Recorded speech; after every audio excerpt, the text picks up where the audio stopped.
Hi viewers, welcome to ABTV. ఈరోజు మన guest వచ్చేసి joy of loving author Joy Sagar మనతో ఉన్నారు. ఆయన రీసెంట్గా రాసిన జాయ్ ఆఫ్ లవింగ్ బుక్ గురించి మాట్లాడదాం. అలాగే ఆయన ఈ బుక్ రాయటానికి గల ఇన్స్పిరేషన్, ఈ బుక్ దీంట్లో ఆయన పొందుపరిచిన విశేషాల గురించి అన్ని మాట్లాడదాం. ఈ జాయ్ ఆఫ్ లవింగ్ బుక్ ఆయన రీసెంట్గానే పబ్లిష్ చేశారు, జాయ్ సాగర్. సో ఆయన్ని అడిగి మరిన్ని విశేషాలు తెలుసుకుందాం బుక్ గురించి, అలాగే ఆయన పర్సనల్ లైఫ్ గురించి అన్నీ. సాగర్ గారు, hi. Hi sir, welcome to ABTV studio. thank you for inviting me sir. Okay, Joy Sagar. Yeah. Joy ఏంటి? Joy of loving, Joy Sagar. Sagar మీ పేరు ఏంటి? పెన్ నేమా జాయ్ సాగర్ అంటే? Joy Sagar అది నా పెన్ నేమ్ సార్. Hmm. అసలు name Amrit Sagar. Amrit Sagar. Yeah, Okay. But then usually మన south లో అది సరిగ్గా పలకట్లేదని ఓకే, చేంజ్ చేసుకున్నాను నేను. జాయ్ సాగర్ అని పెట్టుకున్నాను. పెన్ నేమే స్టార్టింగ్ పెట్టుకున్నాను. Yeah, good. సో అదైతే అందరికి ఈజీగా ఉంది పలకడానికి. Besides first book romantic poetry రాసిన కాబట్టి కొంచెం అందరికి నోరు తిరిగే పేరు ఉంటే బాగుంటుందని I came up with that name. ఇంకా అదే పర్మనెంట్ అయిపోయింది. ఓకే ఓకే ఓకే, అది ఒక సింబాలిక్, ఇది మీ ఇది అయిపోయింది ఐడెంటిటీ sir. నేమ్ లాగా. Yeah. అసలు మీ నేపథ్యం ఏంటి? మీ నేపథ్యం గురించి చెప్పండి ఫస్ట్. నేపథ్యం ఇన్ ద సెన్స్ నేను ఐఎమ్ ఎన్ ఐటీ ఎంప్లాయీ, సాఫ్ట్వేర్లో వర్క్ చేస్తున్నాను. రైటింగ్ మీద నాకు ఎప్పటి నుంచో ప్యాషన్ ఉంది సార్. చిన్నప్పటి నుంచి కూడా ఎస్ఏ రైటింగ్ కానివ్వండి, ఇంకేదన్నా కాంపిటీషన్స్లో కానివ్వండి, నాకు చాలాసార్లు వాటిలో మంచి మంచి మార్కులు రావడం, మంచి అవార్డ్స్ రావడం ఇవన్నీ ఉంది. ఆల్మోస్ట్ ఒక 2 years నుంచి నేను ఐ బీన్ ప్లానింగ్ ఏదన్నా ఒక బుక్ రాయాలి, నేను రాసిన బుక్ని పబ్లిక్లోకి తీసుకెళ్ళాలి అని చెప్పి. బట్ దెన్ బుక్ స్టోరీస్ మీద రాయడం కన్నా పోయిటరీ మీద, అది కూడా షార్ట్ పోయిటరీ మీద రాయడం బెటర్ అని చెప్పి ఐ హ్యావ్ కొంచెం రీసెర్చ్ చేశాను. ఓకే, ఆడియన్స్ ఏది చూస్తున్నారు ఎక్కువ, ఏదైతే వాళ్ళకి ఇంట్రెస్టింగ్గా చదువుతున్నారు అని. నా రీసెర్చ్లో ఇది బెస్ట్ అని తెలిసింది. యూత్కి బాగా అట్రాక్టివ్గా ఉండి జస్ట్ ఒక 10 లైన్స్లో కథ అయిపోవాలి, లేదా 10 లైన్స్లో పద్యం అయిపోవాలి. పోయం అలా మీ Yeah. ఫార్మాట్ కూడా అలాగే ఉంది. యా, సో ఆ కలెక్షన్ ఆఫ్ పోయమ్స్ని నా ఫస్ట్ బుక్గా పబ్లిష్ చేశాను సార్ నేను. So the idea of the book back cover పేజ్లో రాశాను. మీరు కూడా చూసారు? చూశాను, చదివాను. నేను చాలా పోయమ్స్ ఆల్మోస్ట్ సగం పైన కంప్లీట్ చేశాను ఇప్పటికే. అందుకే ఆ క్యూరియాసిటీతో మిమ్మల్ని పిలిచి ఇంటర్వ్యూ చేద్దామని అనుకున్నాను నేను. Thank you. బాగుంది, మంచి పోయమ్స్ బాగా రాశారు. కొన్ని చాలా డీప్ వెళ్ళి అవును సార్. లవ్ గురించి ఎవరు ఆలోచించిన కోణంలో కూడా చెప్పారు. అవును that sir. Was very nice. అసలు మీకు యాక్చువల్గా రైటింగ్ అంటే ఇంట్రెస్ట్ అని అన్నారు. ఇలాగా లవ్ మీద ఈ టైప్ లో చెయ్యాలి అన్న దానికి అంటే ఈ ఈ ఇన్స్పిరేషన్ ఎవరు దీనికి రాయాలి అనుకోవడానికి కారణం? ఇన్స్పిరేషన్ అయితే నేనే సార్. నా లైఫే ఇన్స్పిరేషన్గా తీసుకున్నాను. మ్మ్. సో అందరికి కామన్ గా ఉండే ఎమోషన్ అది సార్. లవ్ అనేది అందరికి కామన్ గా ఉండే ఎమోషన్. ఏ ఏజ్ గ్రూప్ అన్నా కానివ్వండి, ఏ జనరేషన్ అన్నా కానివ్వండి, 1920s లోకి వెళ్ళినా కానీ 2020s లోకి వచ్చినా కానీ అందరం ఏదో ఎట్ వన్ పాయింట్ మనం ఒకళ్ళని చూసి బాగా ఇష్టపడి వాళ్ళతో హ్యాపీగా ఉంటాము, లేదా కొంతమంది వాళ్ళని చూసి వెళ్ళిపోవాల్సి వచ్చింది, వాళ్ళు మిస్ అవుతూ ఉంటాం. లైఫ్ లాంగ్ ఆ ఎమోషన్ అయితే క్యారీ అవుతూనే ఉంటుంది మనకి. సో అందరూ రిలేట్ అవ్వాలని చెప్పి ఐ రోట్ దిస్. అందరికీ డిస్పైట్ ఒక్కొక్కరికి హ్యాపీ ఎండింగ్ ఉంటుంది, ఒక్కొక్కరికి సాడ్ ఎండింగ్ ఉంటుంది.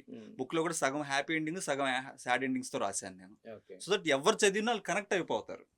ఓకే, నాకు ఇది జరిగింది, yeah I had this in my life అని. So that's why I chose this.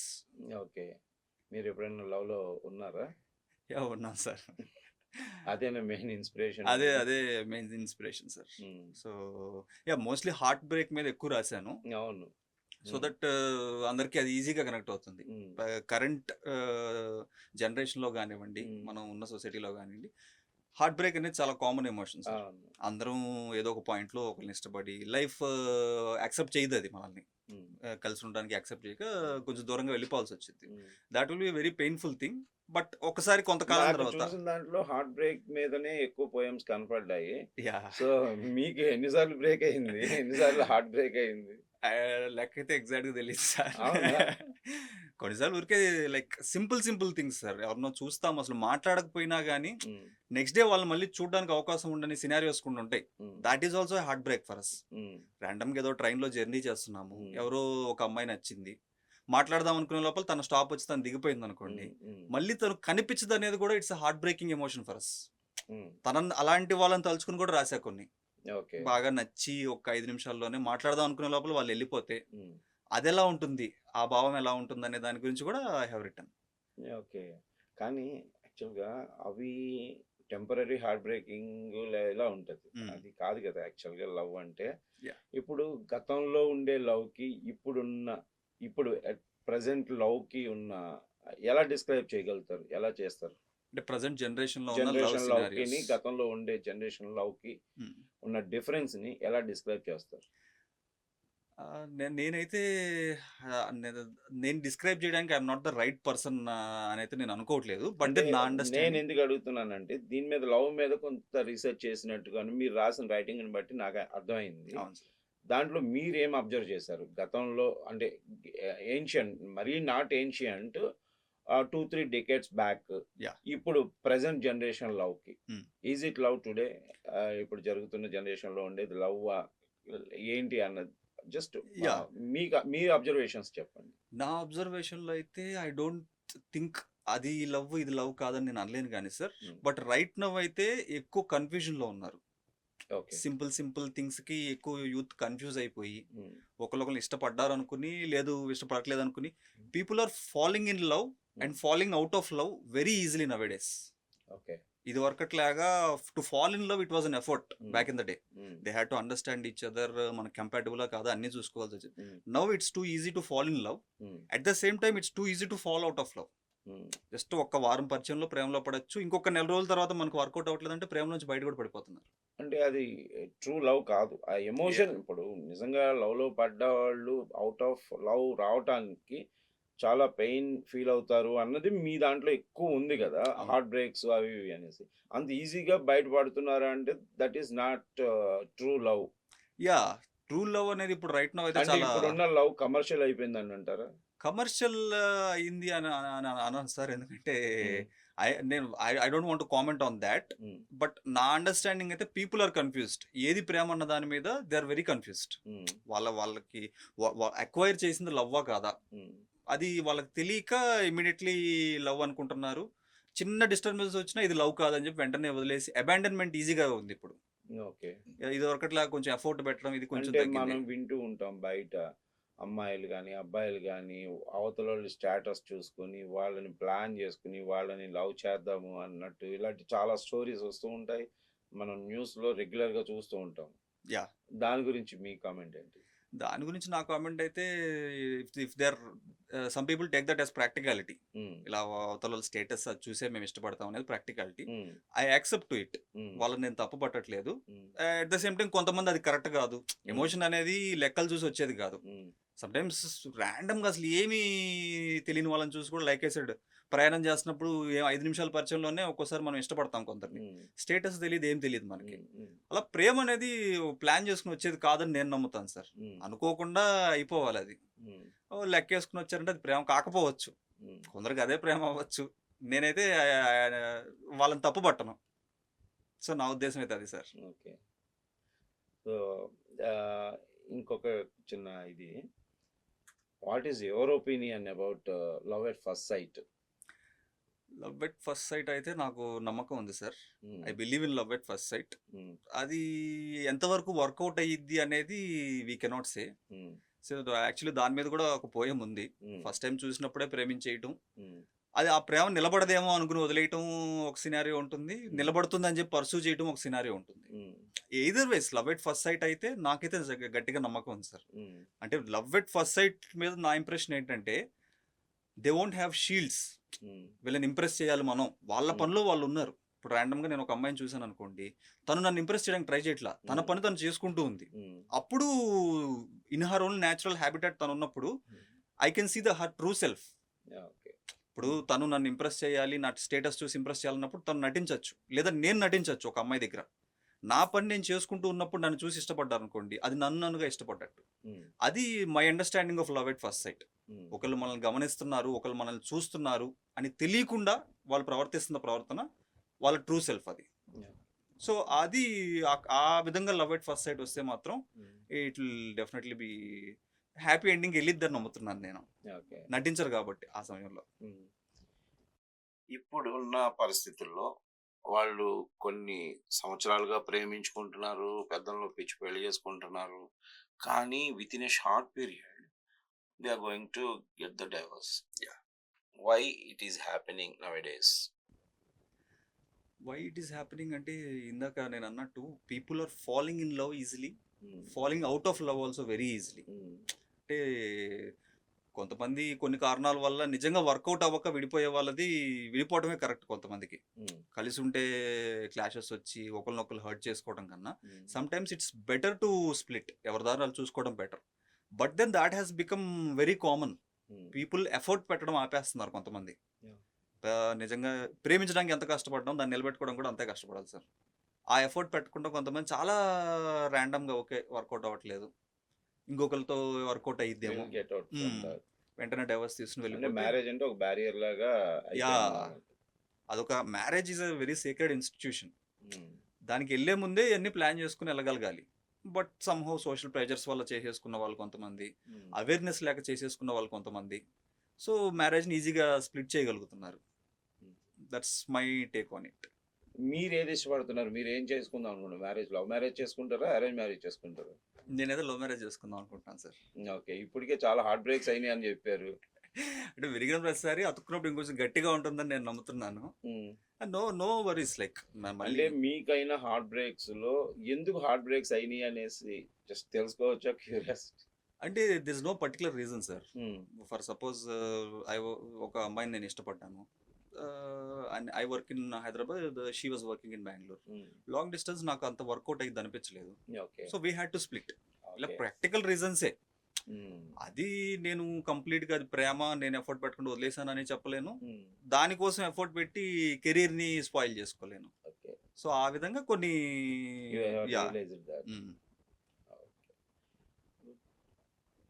మీరు ముందే ప్రీమెచ్యూర్ గానే ఆలోచించి ఏం జరగబోతుంది అనేసి ఆలోచించి, అంటే నాకు ఇబ్బంది అవ్వద్దు తనకు ఇబ్బంది అవ్వద్దు అన్న అండర్స్టాండింగ్ లో నేనున్నాను.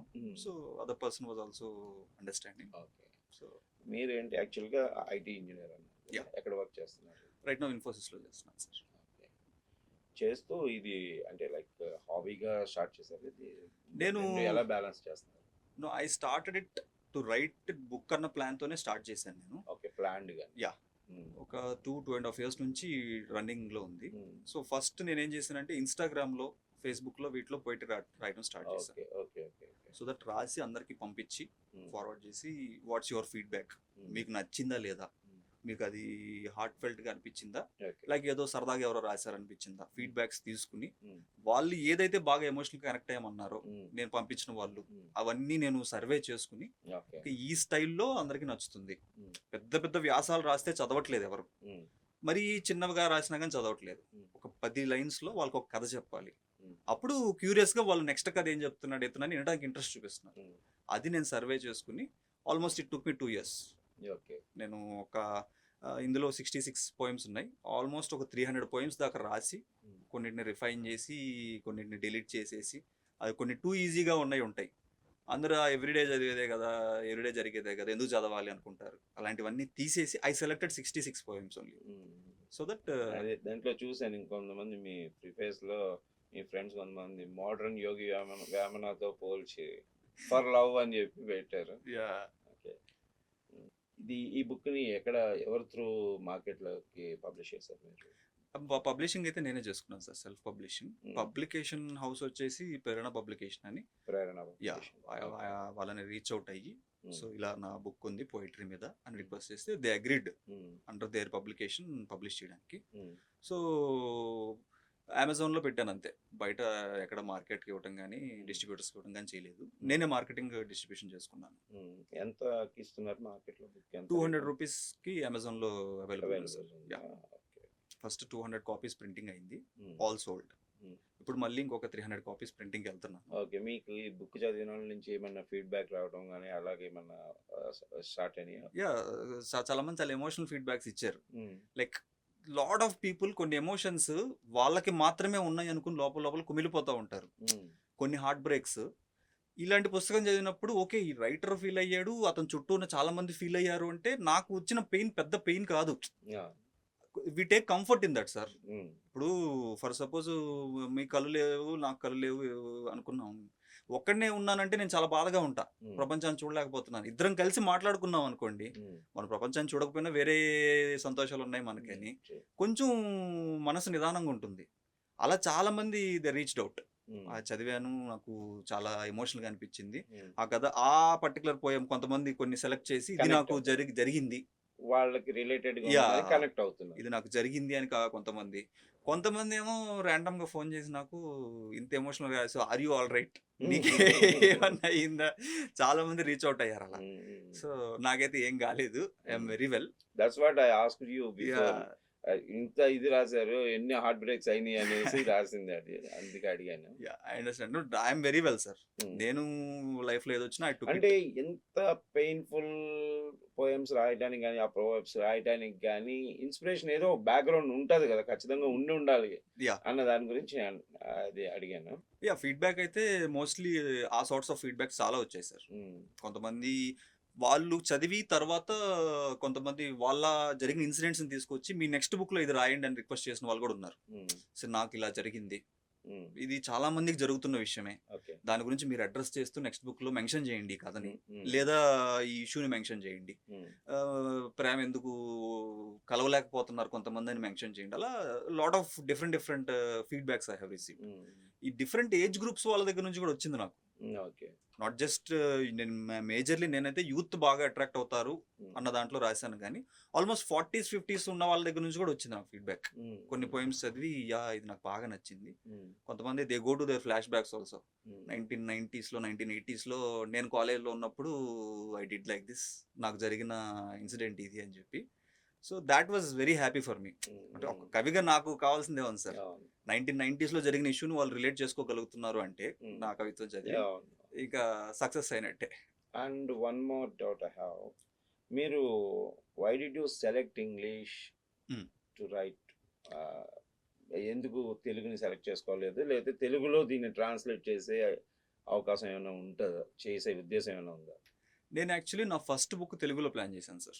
ఫస్ట్ బుక్ వచ్చేసి ఆంథాలజీ, 9 కథలు, సోషల్ ఇష్యూస్ మీద 9 కథలు రాసి అది రెడీగానే పెట్టుకున్నా రిలీజ్ చేద్దామని. But then I thought first book English లో రిలీజ్ చేస్తే నాకు I have wider reach of audience. మనకి ఇప్పుడు ఫర్ సపోజ్ రీడింగ్ అనే హ్యాబిట్ చాలా తగ్గిపోయింది సార్, చాలా తక్కువ మందే ఉన్నారు. సిటీస్ లో మాత్రమే పుస్తకాలు కొంచెం చదువుతుంది, వాళ్ళలో తెలుగు చదివే వాళ్ళు ఇంకా తక్కువ మంది ఉంటారు కదా.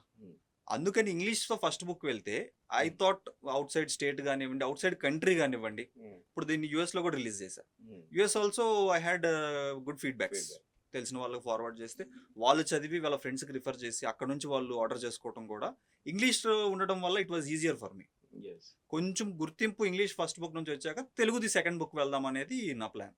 ఫస్ట్ అయితే తెలుగు బుక్ స్టార్ట్ చేశాను, బట్ దెన్ ఇంగ్లీష్ అయితే అందరూ ఫర్ సపోజ్ ఇప్పుడు నాకు తెలిసిన ఫ్రెండ్స్ అనుకోండి, పుస్తకాలు చదివే వాళ్ళు ఎవరు తెలుగు పీపుల్ లేరు, చాలా తక్కువ మంది ఉన్నారు. మొత్తం కొంచెం నార్త్ ఇండియన్స్, తమిళ్, కన్నడిగాస్, ఇలా అందరూ వేరే వేరే స్టేట్స్ వాళ్ళు ఉన్నారు బుక్స్ చదివే ఫ్రెండ్స్.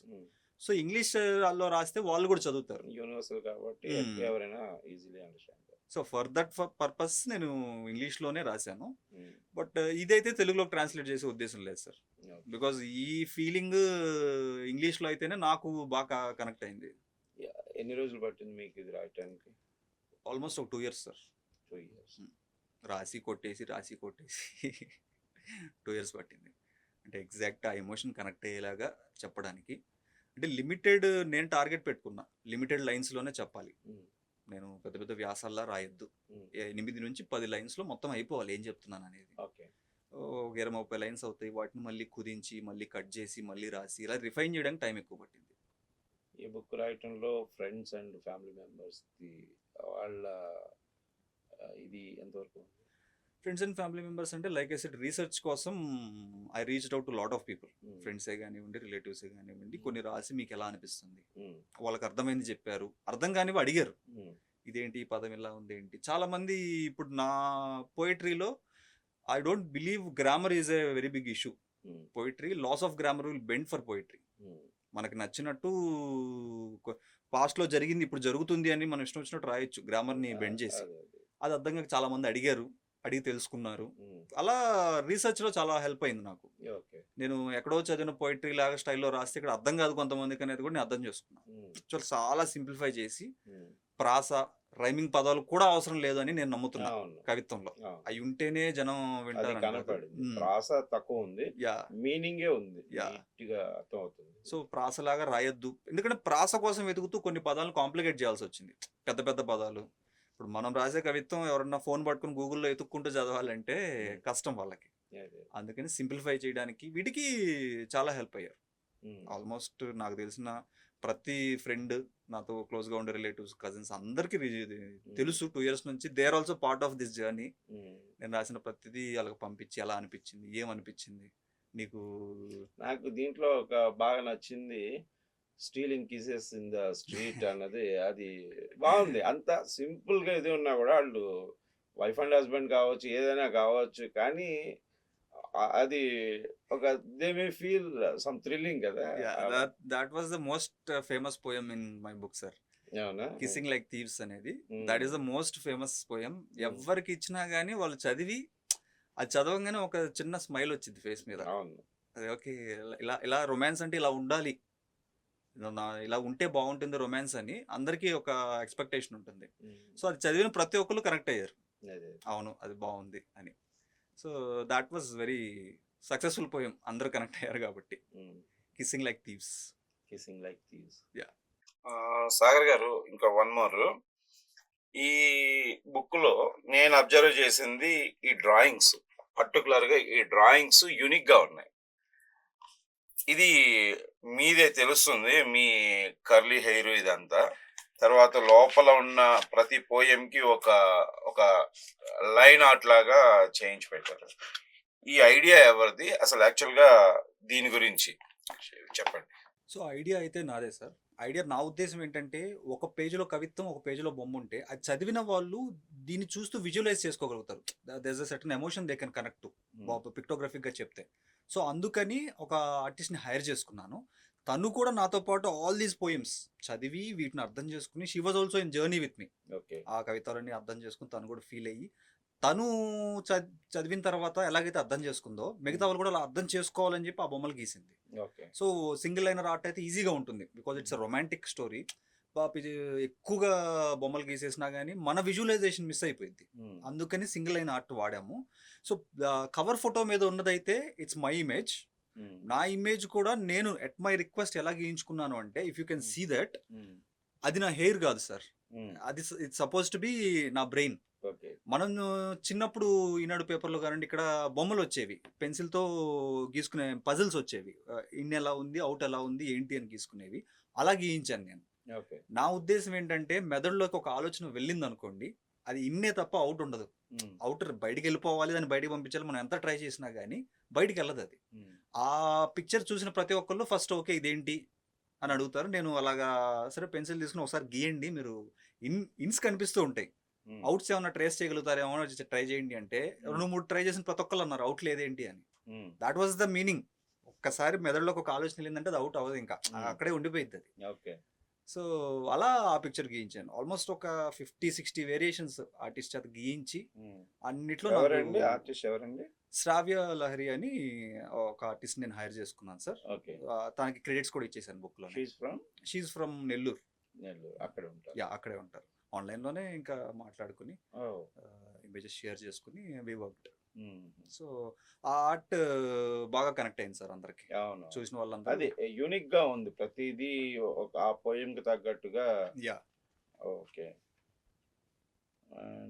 బాగుందండి. దీనికి వస్తే మీరు లాస్ట్ లో రాసింది ఒకసారి చదివి వినిపిస్తా. Life is short if you don't fall in love, go fall in love once, maybe break your heart more than once, learn a thing or two, perhaps write a book about all this one day. ఏంటి అది? చెప్పండి. నా ఉద్దేశం అయితే, చిన్నప్పుడు ఎప్పుడో ఒక కథ చదివాను సార్. ఎవరో ఒక చిన్న పిల్లోడు ఒక మాంక్ దగ్గరికి వెళ్ళి, నేను కూడా సన్యాసిని అవుతాను లేదా నేను ఇంకేదో అవుతాను అని అడుగుతుంటే, జీవితంలో నువ్వేం చూసావు, వెళ్ళు ప్రేమలో పడు, మనసును విరగొట్టుకో, కింద పడు, దెబ్బలు తిను, అన్నీ లేచి మళ్ళీ జీవితాన్ని చూసిన తర్వాత నా దగ్గరికి రా, అప్పుడు నేను నీకు ఏమన్నా నేను చెప్పగలుగుతా జీవితం అంటే అర్థం ఏంటి అనేది. అవి ఏమి చూడకుండా నువ్వు నా దగ్గరికి వస్తే నేను ఏం చెప్పలేను అన్నారు. అది నాకు మైండ్లో బాగా ఎక్కింది. ఎవరమైనా కానీ జీవితంలో కొన్ని కష్టాలు ఇవన్నీ చూస్తేనే లైఫ్ని చూసినట్టు. So reason behind the book అయితే ప్రేమలో పడండి, మనసును విరగొట్టుకోండి, మీరు కూడా ఒక పుస్తకం రాయండి, అందరిని ఎంకరేజ్ చేస్తున్నాను నేను. సో ఆ స్టైల్లో అయితే, ఆ స్టైల్ ఆఫ్ రైటింగ్ అదైతే మార్టిన్ స్కార్సిస్ సినిమాలో చూసాను నేను, same line. Okay. I think or two అంటాం, more than once. Heartbreak ని కూడా సెలబ్రేట్ చేసుకుంటున్నారు. అవును సార్, సెలబ్రేట్ చేసుకుంటే అదేం అంత హార్డ్ గా అనిపించదు మనకి. సరే ఓకే, ఇలాంటి మళ్ళీ మళ్ళీ జరుగుతూ ఉంటాయి, విరిగిన ప్రతిసారి మళ్ళీ. చాలా యూనిక్ గా ఉంది. హార్ట్ బ్రేక్, లవ్ లో పడితే చాలా సెలబ్రేట్ చేసుకుంటారు, ఆ హ్యాపీ ఆ హై ఉంటది. అదే హార్ట్ బ్రేక్ ని కూడా అలాగే తీసుకోండి అని చెప్పేది, మీరు పడండి, లవ్ బ్రేక్ అవ్వండి అన్నది. అవును సార్, అంటే అప్పుడే లైఫ్ పూర్తిగా తెలిసిద్దని నా ఉద్దేశం. ఇది ఒకసారి మనసు విరిగి మళ్ళీ ఇంకొకసారి ప్రయత్నించి ఇంకోసారి కూడా మనసు విరిగింది అనుకోండి, ఫస్ట్ దానికన్నా ఇప్పుడు మన దగ్గర చాలా జ్ఞానం ఉండిద్ది. Okay, that's what I believed in. So మిగతా వాళ్ళు ఎవరైనా రాయాలనుకుంటున్నా కూడా నేను ఎంకరేజ్ చేస్తున్నా. Fall in love, break your heart, learn a thing or to, right a book about it. That's how simple my philosophy is. ఇప్పుడు నెక్స్ట్ ఏమన్నా రాస్తున్నారా? ఏమన్నా future plans ఏమైనా ఉన్నాయి? ఎస్ సార్, నేను next 2 books I'm planning. Next Telugu book anthology book ఒకటి ఉంది, అదైతే writing అంతా అయిపోయింది. As of right no editing జరుగుతుంది అది. So in a couple of months అది it will be out, release చేసేస్తాను నేను దాన్ని. థర్డ్ బుక్ వచ్చేసి I might take a little time. First book 1 page poetry రాశాను, 1 page లో కథలు రాశాను. సెకండ్ బుక్ వచ్చేసి ఒక 9 కథలు, కథకు ఒక 5-6 పేజీలు చొప్పున 9 కథలు సపరేట్ గా ఉండేవి. థర్డ్ బుక్ వచ్చేసి ఎంటైర్ బుక్ ఒకటే కథ. సో రీడర్స్ కూడా నేను అలవాటు చేస్తున్నా కొంచెం. ఇప్పుడు సడన్ గా నేను ఫస్ట్ నవల్ రిలీజ్ చేశాను అనుకోండి, చదవరు ఎవరు. 60-70 పేజీలు ఒక కథ చదవాలంటే అటెన్షన్ స్పాన్ లేదు. సో ఇప్పుడు ఈ బుక్ తో అలవాటు అయిన నా రీడర్స్ కానివ్వండి, నాకు కొంచెం క్రియేట్ అయితే సెకండ్ బుక్ కొంచెం వాళ్ళకి పేషెన్స్ వచ్చింది, ఒక 5-6 పేజీలు కథ చదవడానికి. తర్వాత 60-70 పేజీలు కథ రిలీజ్ చేసినప్పుడు వాళ్ళ క్యూరియాసిటీతో చదువుతారు వాళ్ళు. So that is my plan. Third book అయితే ఐల్ టేక్ ఒక 1 year, 1.5 year తీసుకుని రిలీజ్ చేస్తా. Second book in couple of months sir. Stories అయిపోయినాయి, ఎడిటింగ్ లో అది కూడా అయిన తర్వాత can't wait to డెఫినెట్లీ మళ్ళీ I would like to come and meet you, discuss about that book also. అయితే మీరు ఈ పోయట్రీ లాగానే షార్ట్ స్టోరీస్ లాగానే ఉంటుందా, లేకపోతే ఏమన్నా సినిమాకి రాయాలని అలాగ ఏదన్నా అప్రోచ్ ఉందా? అంటే అవకాశం వస్తే I'm interested in writing sir. నా సెకండ్ బుక్ ని నేను రాసింది కూడా సినిమాటిక్ వాల్యూస్ తోనే రాశాను. అంటే ఇప్పుడు చదువుతున్న వాళ్ళకి, ఫస్ట్ బుక్ లో కూడా చదువుతున్న వాళ్ళకి they are seeing it in a cinematic view. ఒక కెమెరాలో ఒక హీరో హీరోయిన్ నడుచుకుంటూ వచ్చి ఇద్దరు సెకండ్ ఇచ్చుకుంటే ఎలా ఉండిద్ది అన్నట్టుగానే ఉంది ఫస్ట్ బుక్ లో కూడా. సెకండ్ బుక్ కూడా అలానే ఉంది సార్, సినిమాటిక్ వాల్యూస్ తోనే రాస్తున్నాను. ఎవరన్నా if anybody is interested, okay నాకు ఈ కథ కావాలి, నాకు ఈ కథ రైట్స్ ఇచ్చేస్తారు, I will make some movies with this కథ అంటే ఇచ్చేటకి నేను రెడీగా ఉన్నాను. నెక్స్ట్ కథలు, నెక్స్ట్ బుక్ లో 9 కథలు అలాంటివి కూడా రాస్తూ ఉంటాను సార్. అదే ఈ బుక్ రూపంలో ఉన్నాయి కూడా కొంతమంది అడిగారు, పర్టికులర్ గా ఈ బుక్ లో కొన్ని పోయిటరీస్, కొంతమంది ఇండిపెండెంట్ ఫిల్మ్ మేకర్స్ అండ్ వాళ్ళు అడిగారు, నా కథలో హీరో హీరోయిన్ కలుసుకుంటున్న సీన్ ని ఈ బుక్ లోంచి తీసుకుంటాను, మీకు ఓకేనా అన్నారు. సరే తీసుకోండి, డబ్బులు కూడా ఏమో అసలు తీసుకోండి అని కొన్ని యాక్సెప్ట్ చేసేసాను నేను. సో అలా సెకండ్ బుక్ అయితే ఎవరన్నా సినిమానే తీసుకోవచ్చు, కొన్ని కథలు బాగా రీసెర్చ్ చేసి చిన్న చిన్న అంశాలని పెద్ద పెద్ద కథలుగా రాశాను నేను. దాంట్లో ఎన్ని కథలు ఉంటాయి? 9 కథలు ఉన్నాయి సార్. 9 కథలు, 9 డిఫరెంట్ ఆస్పెక్ట్స్. ఒకటి మెటీరియలిజం గురించి, ఇంకొకటి ఏమో ఇంకొక విషయం గురించి, ఇలా ఒక ప్రాంతం, వీటి గురించి నేను రీసెర్చ్ చేసుకుని రాసిన కథలు. They can make excellent movies out of those stories. So that also I'm interested sir. Okay అండి, మీరు by profession IT professional, by hobby writing, ఇంకా ఇవి కాకుండా ఇంకా ఏమన్నా చేస్తారా? ఇంకా ఏముంది ఇంట్రెస్ట్? లైక్ ఇంకా అంటే I'm also an actor, stage actor గా, థియేటర్ యాక్టర్ గా చేస్తున్నాను. సిన్స్ హై స్కూల్ నేను థియేటర్ యాక్టింగ్ లో ఉన్నాను. ఆల్మోస్ట్ ఒక 100 స్టేజ్ పర్ఫార్మెన్సెస్ దాకా అయినాయి. సో దాట్ ఆల్సో అంటే అది it was helpful for me, నా రైటింగ్ కి కానివ్వండి, నేనే రాసుకుని నేనే యాక్ట్ చేసుకోవటం అలవాటైంది అక్కడ. ఓకే కథలు మాకు రాసేవాళ్ళు ఎవరు లేకపోవటం వల్ల ఓకే మేమే రాసుకోవటం, మేమే అన్ని చేసుకోవటం. అది మెల్లమెల్లగా ఆ ప్యాషన్ గా స్టార్ట్ అయింది కాస్త ఇప్పుడు బుక్ గా ఎండ్ అయింది. ఓకే మీరు అంటే ఒక టీమ్ మోస్ట్లీ ఒక టీం, ఒక 5-6 ఓకే అలా గ్రూప్ గా గ్యాదర్ అయ్యి ఒక కథ అనుకుని ఓకే ప్రాక్టీస్ చేసుకుని డైలాగ్స్ అందరమి అలా Playlists చేస్తాం. లాగా. ఉమ్. Yeah. ఓకే అండి ఫైన్ సాగర్ గారు, జాయ్ సాగర్. Yeah. ఓకే ఆ జాయ్ సాగర్ అన్నది సౌండ్స్ ఇంట్రెస్టింగ్. సో మా వ్యూవర్స్ కి కూడా చెప్తున్నా, ఈ సాగర్ రాసిన book Joy of loving, it is available in Amazon. నేను ఇంకా ఆయన గురించి డీటెయిల్స్ కావాలంటే నేను ఆయన పేరు, ఫోన్ నంబర్ లాంటివి వివరాలన్నీ నేను డిస్క్రిప్షన్లో పెడతాను. You can approach him and get the book. Book అయితే చదివాను నేను, బాగుంది. మీరు కూడా ఇంట్రెస్ట్ ఉన్న వాళ్ళు చదవచ్చు, ఆయనతో ఇంటరాక్ట్ అవ్వచ్చు, ఆయన కాల్ చేసి మాట్లాడండి. సాగర్ గారు స్టూడియోకి వచ్చినందుకు చాలా thank you. Thank you sir. మీ బుక్ బాగుంది. Thank you sir. ఓకే అందుకే నేనే బుక్ చదివిన తర్వాతనే కాల్ చేసి మీతో మాట్లాడదాము అనేసి పిలిపించాను.